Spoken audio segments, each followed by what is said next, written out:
So, if you were Councillor George Finch in, in Warwickshire, sorry, you would think that you've got a lot of stuff on your plate. One of the big things, of course, coming up for Warwickshire is local government reform. Kind of important, playing out for a lot of these reform councils. But it is very clear that they have no clue what they're doing in that. And as we've said, when that deadline comes up in November, oh boy, are we going to see some fun and games happen on those councils, that's for sure. But big deadline, September. That's when most councils are, of course, expected to at least be finalising or have an idea what they're going to do to be submitted in that time.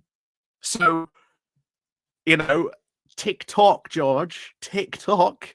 Meanwhile, instead of, maybe thinking about, policy like that, or I don't know, having a look at, adult social care or send or, something else, far more important to, people of Warwickshire. He said, now creating a new 3-flag policy. Because if you are a 19-year-old put in charge of a council, you're basically going to go follow orders. And I suspect that this is, quite frankly, yet again, another attempt to make it look like they're doing something on the council in an attempt to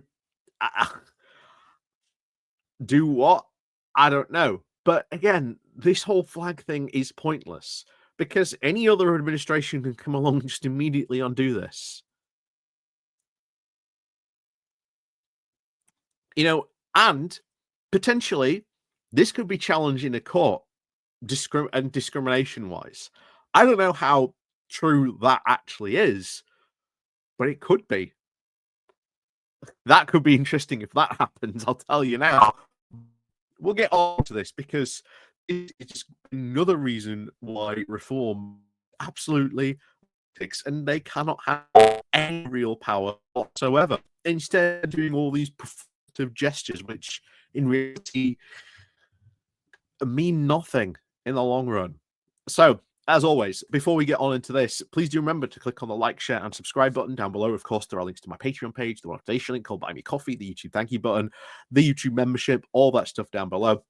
Like I say, click on the like and share button as well. We've also got the like, share, and subscribe. And of course, don't forget to ring the bell as well so you get notifications of when we go live as well. So let's go on in finding out more about this. So, Reform UK set to create a 3-flag policy. Anyway, Reform UK is now going to create a new flag policy for Warwickshire County Council, which their opposition councillors could, of course, yet oppose. Leader Councillor George claimed that he is now being with senior council officials about whether the decision should be taken by the cabinet or taken to a vote or councillors. Now, if this goes to a vote of all councillors, it is unsure which way the Conservatives will go. We've seen previously in these votes that the Conservatives abstained, which basically led to a stalemate. It was 23-23 with the Conservatives abstaining, and then, of course, the final decision got to be taken by the chair. Of course, the chair's a reform guy. Of course, he's going to side with reform. But even then, that looks kind of embarrassing if you're doing that when that could happen. And I think the Conservatives may not back this idea. I don't think they'll back this at all. But it's performative, it's pointless. Hopefully they won't actually abstain this time. Hopefully they'll actually do something. Who knows? We wait and see. So, Reform, of course, currently does run a majority administration, holding 22 out of the 57 seats, meaning that if the rest of the parties vote against the plans, they could be halted. Even, of course, if the decision is taken by the cabinet, other councillors could then ask for it then to be reconsidered or reviewed.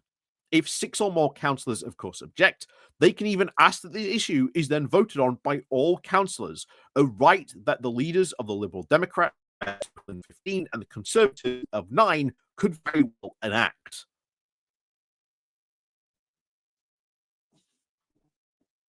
I don't see why they wouldn't, to be honest. So this, of course, followed on from a very public row that erupted at the end of June when Councillor Finch obviously asked the councillor's chief executive, Monica Fogarty, to remove the Progress Pride flag that had been flying for Pride Month. She, of course, refused and then was vilified by Reform's head of Doge Zia Youssef and the party leader Nigel Farage. The matter was then, of course, revisited by Councillor Finch's recent interview with the Daily Mail, where he was quoted as saying that the Union flag, the St. George flag, and the county flag would be flown from the Shire Hall's all 3 flagpoles. The Lib Dem leader, Councillor Jerry Roadhouse, said that the group had, of course, yet to be briefed on Reform's plans, despite, of course, having had meetings on the matters only recently. So this could, of course, come to a head very quickly. He, of course, the councillors would, of course, have to discuss this issue if the details are published, but it, of course, isn't keen on the principle and what could come. He said, there are, of course, more than 3 flags, he said. We're not just talking about the Pride flag. People have been flying the Ukrainian flag and other flags around Warwickshire that represent the community and organisations that they work for and that do work here. It is very discriminatory path to go down this route that they are suggesting with just 3 flags. He even suggested one compromise would be to install a 4th flagpole at the Shire Hall specifically for community flags. When asked, of course, whether Lib Dems would, of course, call in a decision, Councillor Roadhouse said, we would look very seriously at what we felt the policy needed now for further scrutiny and at least another pair of eyes. The other Conservative leader, Councillor Andrew Warwick, whose group decision, of course, not to vote in the most recent leadership ballot, saw Finch beat Roadhouse to lose control of the council via the casting vote after a 2023 draw. The matter would, of course, be discussed at a group meeting next week.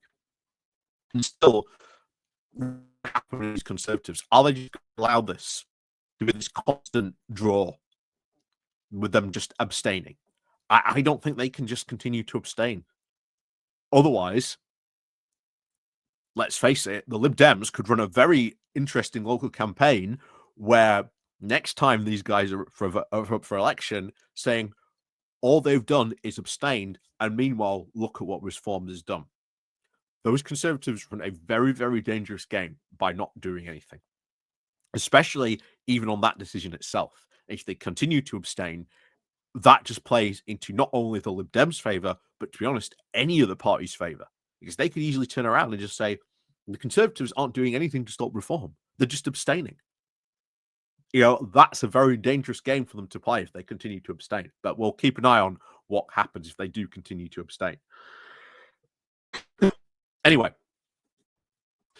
on the prospect of now a potential, he then replied, we would actually need to see the policy and assess if it's taken by and the group was, of course, not happy with the decision, then we would do a call-in. He did confirm that the Conservatives had already been made aware that the flag policy would be coming forward, but said there had been no direct conversations about what it would actually look like. Councillor Finch went on to say the 3 flags that would be flying from Shire Hall would be the St. George's, the Union, and the county flags. He said, I believe that there are the ones that, of course, should be flown, of course, on official council buildings, unless there are exemptions, such as the Royal Standard if there is a Royal Visit, and Armed Forces Day flag. Again, all of a sudden, well, what about the Royal Standard? Well, we can fly that. What about the Armed Forces? Well, we can fly that one. Why not other flags? But again, it's just so performative and very discriminatory in many respects. I would not be surprised if they ended up with a discriminatory lawsuit sooner or later. Could happen. But again, not sure if you could actually bring a case on that forward, but you potentially could, maybe. Anyway, it continues. He obviously said it would be appropriate, of course, to comment again on any other flags, including Pride and the Ukrainian flags, that have flown at Shire Hall, of course, in recent months under the authority that had been delegated to Miss Fogarty, ahead now of the policy being published. Councillor Finch said, "We are going to put it through in September. I'm trying to work with officers to see whether that will, of course, be going through to a full council or cabinet." He said, "We also believe that it should be very clear that the elected representatives and leaders call the shots at councils. This is just one step forward in ensuring that happens." So, obviously, that to me is the interesting statement in all this, because they, of course, didn't like the fact that the council leader, in that case, turned around and, Miss Fogarty turned around and said, "No." So this, I think, and I would be very, very careful to see when this comes out, when this policy comes out, how this is worded, not only how this could maybe interpreted further down the line as well. Because if they are saying, "Oh yes, we are making sure that we call the shots," how then could, let's say, this be used later down the line? Maybe George Finch has an argument with Fogarty or other council leaders, or the sort of council officers, shall we say. Might that then be used as some sort of cudgel to then start hitting these other council officers with? So I would be very interested to see how the proposal is actually worded, also to make sure that this then can't be then used further down the line to force